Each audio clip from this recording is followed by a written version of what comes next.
Oui, il s'agit d'être vraiment organisé parce que vous allez rencontrer énormément de personnes dans votre recherche d'emploi et il s'agira effectivement, par exemple, ce que je vous préconise, c'est prendre un cahier uniquement là-dessus ou un blog ou une page, vous organisez comme vous voulez ou un onglet pour repérer et tracer toutes les activités liées à votre relation avec telle entreprise que vous avez ciblée, par exemple.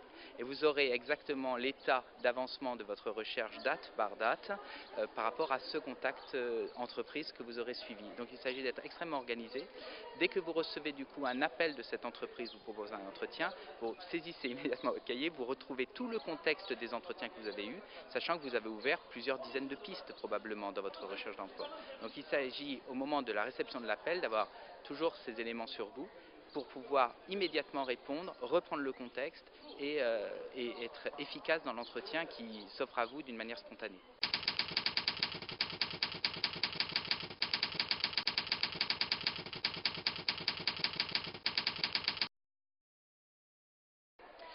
Je ne suis pas tout à fait d'accord effectivement avec cette analyse. Une partie provient certainement d'une inadéquation de certaines compétences de personnes, je le reconnais.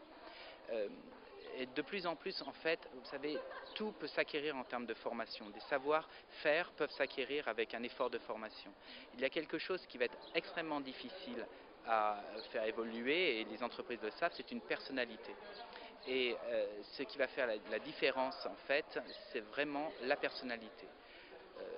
L'ambassadeur d'Angleterre ce matin dans son allocution nous rappelait soyez vos propres managers, soyez vos propres professeurs. Et tout peut s'acquérir pour une entreprise, même à travers des moyens financiers, à travers de la formation. Mais il y a une chose qu'elle ne pourra pas acquérir ainsi, c'est la créativité, l'innovation, le leadership.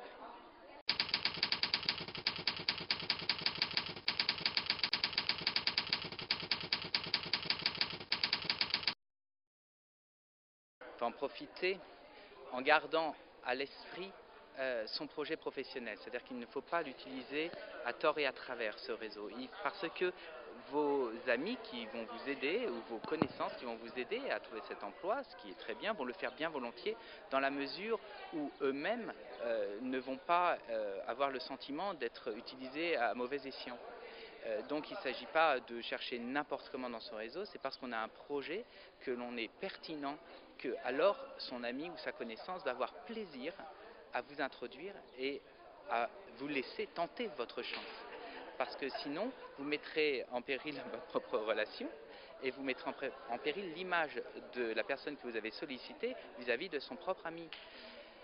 Donc tout ça est une question effectivement de moyens et d'accélérateurs et c'est tant mieux, mais tout se fonde sur la pertinence de votre recherche.